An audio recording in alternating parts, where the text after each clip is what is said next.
जय माता संतोषी। राधे राधे। आज शुक्रवार का दिन है। शुक्रवार का दिन माता संतोषी और माता लक्ष्मी को समर्पित किया जाता है। भक्तों, क्या आपके जीवन में बार बार परेशानियां आ रही हैं?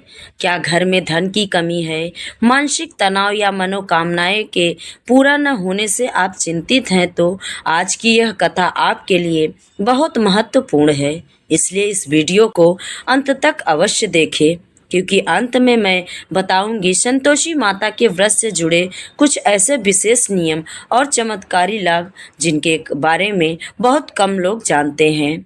कहा जाता है कि जो भक्त सच्चे मन से माता संतोषी का व्रत करता है, उसकी हर इच्छा माता संतोषी अवश्य पूर्ण करती हैं। माता संतोषी अपने भक्तों को सुख, शांति, समृद्धि और संतोष का आशीर्वाद देती हैं। लेकिन कई बार लोग व्रत तो करते हैं, फिर भी उन्हें पूरा फल नहीं मिलता। इसका मुख्य कारण होता है व्रत के नियमों का सही जानकारी न होना। आज की इस कथा में आप जानेंगे कि माता संतोषी ने अपने भक्तों की कैसे रक्षा की, कैसे उनके दुख दूर किए और कैसे उनकी मनोकामनाएं पूर्ण की। यह कथा केवल एक कहानी नहीं, बल्कि आस्था, विश्वास और भक्ति की अद्भुत मिसाल है। भक्तों, कहा जाता है कि शुक्रवार के दिन माता संतोषी का व्रत करने से घर में सुख समृद्धि आती है, आर्थिक संकट दूर होते हैं और परिवार में प्रेम बढ़ता है। विशेष रूप से जिन लोगों के कार्य बार बार रुकते हैं या विवाह में बाधा आती है, उनके लिए यह व्रत अत्यंत फलदायी माना गया है। अगर आप भी माता संतोषी की कृपा पाना चाहते हैं तो वीडियो को बीच में छोड़कर बिल्कुल मत जाइए, क्योंकि कथा के अंत में मैं बताऊंगी कि व्रत के दौरान कौन सी गलती भूल कर भी नहीं करनी चाहिए और माता को कौन सा भोग सबसे प्रिय है। अब अपने मन को शांत करें, माता संतोषी का स्मरण करें और कमेंट में श्रद्धा से लिखे जय माता संतोषी। माना जाता है कि सच्चे मन से माता का नाम लेने मात्र से भी उनके आशीर्वाद आपको जरूर प्राप्त होता है। तो आइए बिना किसी देरी के शुरू करते हैं माता संतोषी की पावन, चमत्कारी और पूर्णदायी व्रत कथा, जिसे सुनने मात्र से मन को शांति मिलती है और जीवन में सुख समृद्धि का मार्ग खुलता है। जय संतोषी माता। अब कथा आरंभ करते हैं। एक गांव में एक बुढ़िया रहती थी, जिसके 7 बेटे थे। 6 कमाने वाले थे और एक निकम्मा था। बुढ़िया माँ 6 पुत्रों का जूठन 7वें पुत्र को देती थी। 7वां पुत्र एक दिन अपनी पत्नी से बोला, देखो मेरी माता का मुझ पर कितना प्रेम है। वह बोली, क्यों नहीं, सबका जूठा बचा हुआ तुमको खिलाती है। वह बोला, जब तक आंखों से न देखे मान नहीं सकता। पत्नी ने कहा हंसकर, देख लोगे तब मानोगे। कुछ दिन बाद एक बड़ा त्योहार आया। घर में 7 प्रकार के भोजन और चूरमे के लड्डू बने। वह पत्नी की बात को जांचने के लिए सिर दर्द का बहाना बनाकर पतला कपड़ा सिर पर ओढ़कर रसोई में जाकर सो गया और कपड़े में से सब देखता रहा। 6 भाई उसके आए और भोजन करने लगे। उसने देखा माँ ने उसके लिए सुंदर सुंदर आसन बिछाए, 7 प्रकार की रसोई परोसी और आग्रह विनती कर करके उन्हें भोजन करा रही थी। वह देखता रहा। 6 भाई भोजन करके उठ गए। तब उसकी माँ ने कहा, उनकी थालियों में से लड्डुओं के टुकड़ों को उठाया और एक लड्डू बनाया। जूठन जो सब गिरा था साफ करके माँ ने उसे पुकारा, उठ बेटा उठ, तेरे भाइयों ने भोजन कर लिया, तू भी उठकर भोजन कर ले। उसने कहा, माँ मुझे भोजन नहीं करना, मैं परदेश जा रहा हूँ। माता ने कहा, जाना है तो जा, कल जाता हो तो आज ही चला जा। वह बोला, हाँ हाँ माँ, जा रहा हूँ। यह कहकर वह घर से निकल गया।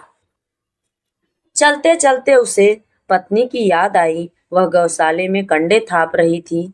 वहां जाकर वह बोला, मेरे पास तो कुछ नहीं है, यह अंगूठी है, सो ले लो और अपनी कोई निशानी दे दो। वह बोली, मेरे पास क्या है स्वामी, यह गोबर भरा हाथ है। यह कहकर पत्नी ने दुखी मन से उसकी पीठ पर गोबर के हाथ की छाप मार दी और वह चल दिया। चलते चलते उसे दूर देश पहुंचा। वहां एक साहूकार की दुकान थी। वहां जाकर बोला, सेठ जी मुझे नौकरी पर रख लो, मुझे पैसों की बहुत जरूरत है। साहूकार को नौकर की सख्त जरूरत थी। साहूकार ने कहा, काम देखकर ही तनख्वाह तुमको दिया जाएगा। उसने कहा, ठीक है सेठ जी, आप जैसा ठीक समझे, जैसा मेरा काम रहेगा वैसा ही मुझे आप दाम दीजिएगा। उसे साहूकार के यहाँ नौकरी मिल गई। वह वहां दिन रात काम करने लगा। कुछ दिन में दुकान का लेन देन, हिसाब किताब, ग्राहकों को माल बेचना, सारा काम करने लगा। साहूकार के 7-8 नौकर थे। वे सब चक्कर खाने लगे, लेकिन उसने अपनी लगन, परिश्रम और ईमानदारी से कभी भी पीछे नहीं हटता और सबको पीछे छोड़ दिया। उसे अपने किए का फल मिला। सेठ ने भी उसका काम देखा और सेठ को बहुत अच्छा लगा। उसने 3 महीने में ही उसे मुनाफे में साझीदार बना दिया। परिश्रम करते करते उसको 12 वर्ष बीत गए। वह नगर का एक नामी सेठ बन गया और सेठ अपना सारा कारोबार उस पर छोड़कर कहीं बाहर व्यापार करने चला गया। इधर उसकी पत्नी पर क्या बीती, आइए जानते हैं। सास ससुर उसे दुख देने लगे, गृहस्थी का काम करवाने लगे, उसे लकड़ी लेने जंगल में भेजते। इस बीच घर की रोटियों के आटे से जो भूसी बचती थी, उसकी रोटी बनाकर रख दी जाती और फूटे नारियल की नरेली में, नारियल की नरेली मतलब आप लोग समझते होंगे, नारियल की जो खोपरे रहते हैं उसी में उसको पानी दिया जाने लगा। इस तरह दिन बीतते रहे। एक दिन वह जब जंगल में लकड़ी लेने जा रही थी, तब उसे रास्ते में बहुत सी स्त्रियां माता संतोषी का व्रत करती दिखाई दी। वह वहां खड़ी होकर पूछने लगी, बहनों, यह तुम किस देवता का व्रत करती हो और इसके करने से क्या फल होता है? इस व्रत के करने की क्या विधि है? अगर आप सब अपने इस व्रत का विधान मुझे बताओगी तो बड़ा एहसान होगा। उसमें से एक स्त्री बोली, सुनो बहन, यह संतोषी माता का व्रत है। इसके करने से निर्धनता, दरिद्रता का नाश होता है, लक्ष्मी आती हैं, मन की चिंताएं दूर होती हैं, मन को प्रसन्नता और शांति मिलती है। जिसको पुत्र नहीं रहता उसको पुत्र मिलता है, जिसके पति घर के बाहर हो वह शीघ्र लौट आते हैं, और जो कुंवारी कन्याएं हों उनको मनपसंद वर मिलता है।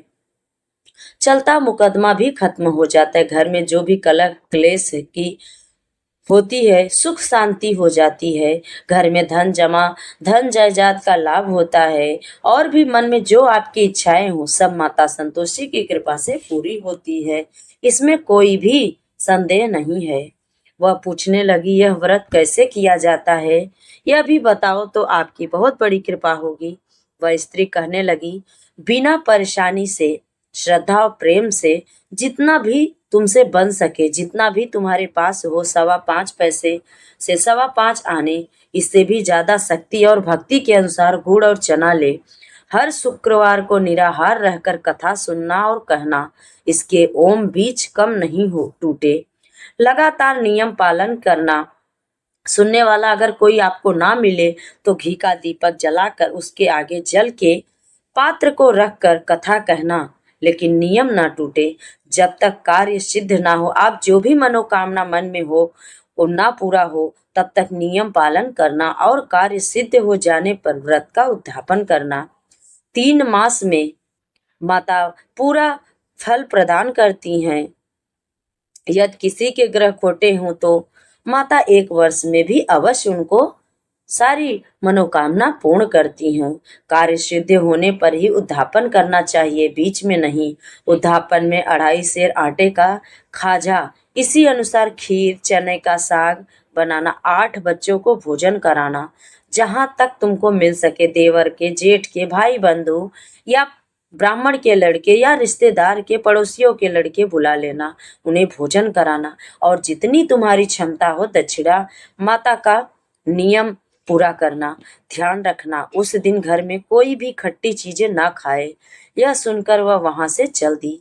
रास्ते में लकड़ी के बोझ को बेच दिया और उन पैसों से गुड़ चना ले माता का व्रत की तैयारी करके आगे चली।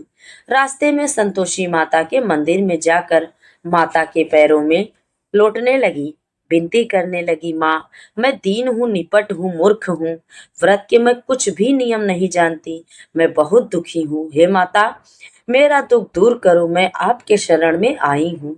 माता को उस स्त्री पर दया आ गई। एक शुक्रवार बीता कि दूसरे शुक्रवार को उसके पति का पत्र आया और जैसे ही तीसरा शुक्रवार आया उसका भेजा हुआ पैसा आ गया।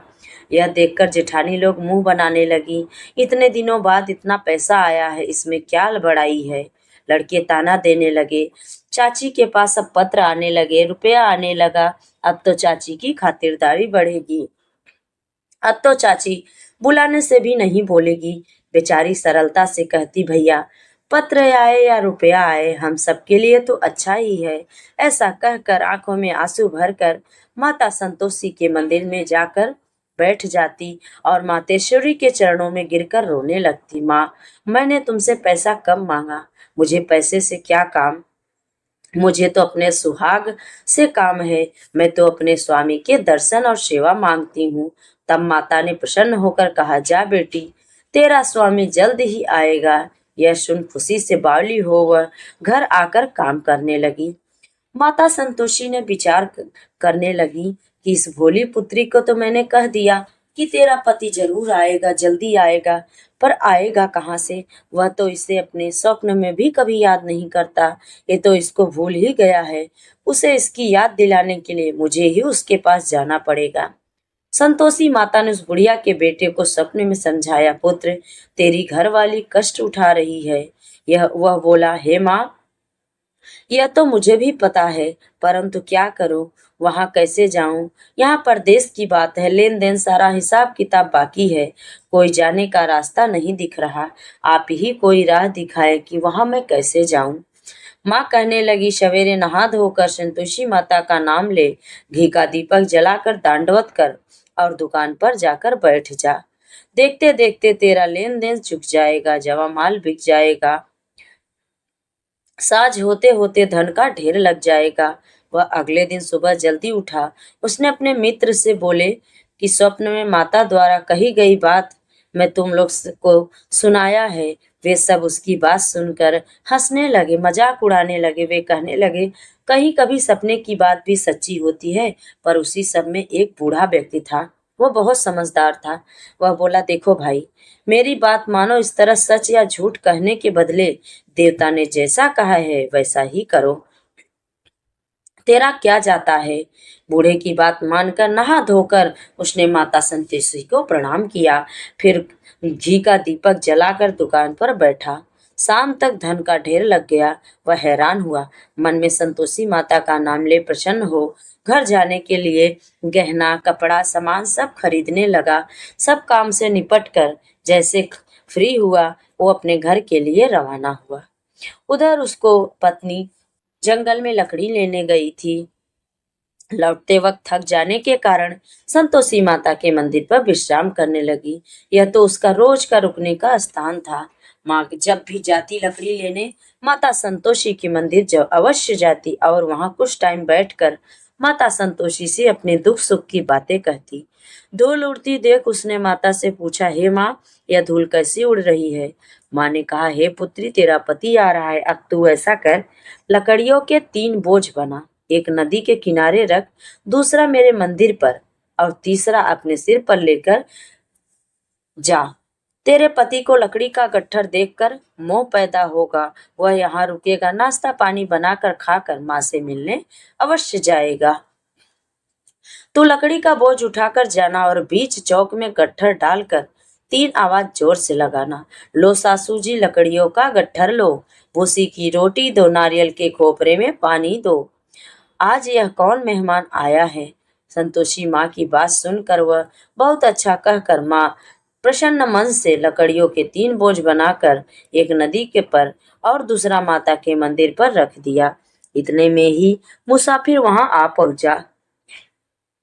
सूखी लकड़ी देखकर उसको इच्छा हुई कि अब यहीं विश्राम कर ले और भोजन बनाकर खाकर फिर अपने गांव की तरफ चले। इस प्रकार भोजन कर विश्राम कर वह अपने गांव में आ गया। उसी समय बहू सिर पर लकड़ी का गट्ठर लेकर आई। उसने गट्ठर को आंगन में डालकर जोर से 3 आवाज लगाई। लो सासू जी, लकड़ी का गट्ठर लो, भूसी की रोटी दो, नारियल के खोपरे में पानी दो। आज कौन मेहमान आया है। यह सुनकर सास ने अपने दिए हुए कष्टों को अपने बेटे के सामने बहू को बहुत प्यार से बोली, बहू तू ऐसा क्यों कहती है, तेरा मालिक ही तो आया है, बैठ मीठा भात खा, नए कपड़े पहन, गहने पहन। पत्नी की आवाज सुनकर उसका स्वामी बाहर आया और उसके हाथ में पहनी अंगूठी देखकर बहुत व्याकुल हो गया और पहचान गया। उसने माँ से पूछा, माँ यह कौन है? माँ बोली, बेटा तेरी पत्नी है, आज 12 वर्ष हो गए जब से तू गया है, तब से सारे गांव में जानवर की तरह भटकती फिरती है, काम काज कुछ करती नहीं, 4 टाइम आकर खाना खाकर चली जाती है। अब तुझे देखकर भूसी की रोटी और नारियल के खोपरे में पानी मांगती है। वह बोला, माँ मैंने इसे भी देखा है और तुम्हें भी, मुझे दूसरे घर की चाबी दो, मैं उसमें रहूंगा। माँ बोली, ठीक है बेटा, जैसी तेरी मर्जी। माँ ने चाबी का गुच्छा बेटे के सामने रख दिया। उसने दूसरे घर को खोलकर सारा सामान जमाया। एक ही दिन में राजा जैसा महल बनाकर ठाट बाट बन गया। अब क्या था, अब सुख भोगने लगी। अगला शुक्रवार उसने पति से कहा, मुझे संतोषी माता का उद्यापन करना है। पति बोला, बहुत अच्छा, खुशी से कर लो। वह उद्यापन की तैयारी करने लगी। जेठ के लड़कों को भोजन के लिए कहने लगी। उन्होंने मंजूर तो किया कि आऊंगा, लेकिन पीछे से जेठानी ने अपने बच्चों को सिखाया, देखो भोजन के समय सब लोग खटाई मांगना, जिससे उस उद्यापन पूरा न हो। लड़के भोजन करने आए, खीर पेट भर कर खाई, परंतु बात याद आते ही कहने लगे, हमें कुछ खटाई खाने को दो, खीर खाना हमें भाता नहीं, देखकर अरुचि होती है। लड़के उठ खड़े हुए, बोले, पैसे लाओ। बोली बहू को कुछ नहीं जानती थी, उसने उन्हें पैसा दे दिए। लड़कों ने बाजार जाकर उन पैसों से इमली खरीदी और खटाई। यह देखकर बहू पर माताजी कोप हो गई। राजा के दूत उसके पति को पकड़ ले गए। अब सब मालूम हो जाएगा जब जेल की रोटी खाएगा, ऐसा उसकी जेठानी लोग बोलने लगी। बहू से यह वचन सहन नहीं हुआ। वह संतोषी माता के मंदिर में गई और कहने लगी, माता तुमने यह क्या किया? हंसाकर क्यों रुलाने लगी? माता बोली, पुत्री तूने मेरा व्रत भंग किया है, इतनी जल्दी सब बातें भूल गई? वह बोली, माता भूल तो नहीं गई हूँ, न कुछ अपराध किया है, मुझे तो लड़कों ने भूल में डाल दिया, मुझे क्षमा करो। माँ बोली, हे ये भूल अब कभी मत करना। यह बोली, हाँ माँ अब कोई भूल नहीं होगी। अब बताओ मेरे पति कैसे आएंगे? माँ बोली, पुत्री जा, तेरा पति तुझे रास्ते में ही आता मिलेगा। वो मंदिर से निकलकर बाहर आई तो रास्ते में उसे अपना पति आता हुआ दिखा। उसने पूछा, हे स्वामी आप कहाँ गए थे? वह बोला, इतना जो धन कमाया हूँ उसका कर राजा ने मांगा था, वह भरने गया था। वह प्रसन्न होकर बोली, भला हुआ, अब घर चलो। फिर अगला शुक्रवार आया। वह बोली, मुझे माता का उद्यापन करना है। पति ने कहा, ठीक है करो। वह फिर जेठ के लड़कों से भोजन करने को कहने गई। जेठानी ने लड़कों को सिखा दिया कि तुम पहले ही खटाई मांगना। लड़के भोजन करने बैठे, लेकिन भोजन करने से पहले ही कहने लगे, हमें खीर पूरी नहीं खाता, जी बिगड़ता है, कुछ खटाई खाने को दो, हमें मीठा नहीं खाना। ये वह बोली, खटाई खाने को नहीं दूंगी, खाना है तो खाओ, नहीं तो उठकर चले जाओ। वो लोग उठकर चले गए। ब्राह्मणों के लड़के बुलाकर भोजन कराया, दक्षिणा की जगह उन्हें एक एक फल दिया। इससे संतोषी माता प्रसन्न हो गई। माता की कृपा से 9 बाह उसको चंद्रमा के समान एक पुत्र प्राप्त हुआ। पुत्र को लेकर वह प्रतिदिन संतोषी माता के मंदिर जाने लगी। एक बार संतोषी माता ने सोचा कि वह रोज आती है, आज क्यों ना मैं ही उसके घर पर चलूं, इसका थोड़ी भक्ति देखूं कैसी भक्ति है। वह विचार कर माता ने भयानक रूप बनाया। गुड़ और चने के सना मुख, मुंह ऊपर से मुख के समान होठ, उस पर मक्खियां भिनभिना रही थी। दहलीज में पैर रखते ही उसकी सास चिल्लाई, देखो रे देखो, कोई चुड़ैल आई है, लड़को इसे भगाओ नहीं तो सबको खा जाएगी। बहू रोशनदान से देख रही थी। वहीं से प्रसन्नता हो उठी, आज मेरी माता मेरे घर आई हैं। यह कहकर दूध पीते बच्चे को गोद उतार दिया। इस पर उसके सास ने क्रोध करके बोली, अरे राण, इसे देखकर कैसी उतावली हुई है, जो बच्चे को पटक दिया। इतने में माँ के प्रताप से जहां देखो सास को बच्चे ही बच्चे दिखने लगे। वह बोली, माँ माँ की व्रत करती हूँ, वह संतोषी माता हैं। इतना कहकर उसे झट से घर के सारे किवाड़ खोल दिए। सबने माता के चरण पकड़ लिए और विनती कर कहने लगे, हे माता, हम मूर्ख हैं, अज्ञानी हैं, तुम्हारे व्रत की विधि हम नहीं जानते। तुम्हारा व्रत भंग कर हमने बड़ा अपराध किया है माता, आप हमारे अपराधों को क्षमा करो। इस प्रकार बार बार कहने पर संतोषी माता प्रसन्न हुई। इसके बाद उसकी सास कहने लगी, हे संतोषी माता, आपने बहू को जैसा फल दिया वैसा सबको देना। जो यह कथा सुने या पढ़े उसकी मनोरथ अवश्य पूर्ण करना। प्रेम से बोलिए संतोषी माता की जय। हे माँ संतोषी, अपनी कृपा आप अपने भक्तों पर सदैव बनाए रखना। आज की कथा में माता संतोषी ने जैसे उस बहू को अपना आशीर्वाद दिया, वैसे ही अभी अपने सभी भक्तों पर अपनी कृपा बनाए रखिए। प्रेम से बोलिए संतोषी माता की जय।